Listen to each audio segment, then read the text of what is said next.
Ethical implication and critical thinking, responsibility and ethical use. Critical thinking should be used ethically and responsibility. It's important to avoid manipulating information using critical thinking to devise and harm others. Open-mindedness and intellectual humility. Critical thinking should be open to new ideas and willing to consider their own belief and face a new evidence. They should also acknowledge their own limitation and be willing to learn from others, addressing social and global changes. Critical thinking is essential to address complex social and global changes such as climate change, poverty, and inequality.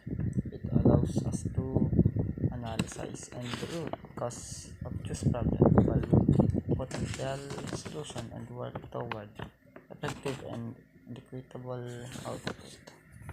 Ang ethical implication at critical thinking ay nagpagamit ng isang mahalagang kasanayan tulad ng pagiging mapanuri at pagsasalaysay ng mga impormasyon at mga problema upang maiwasan ang pagmamaniobra ng impormasyon o paggamit ng critical na pag-iisip upang linlangin o saktan ang iba.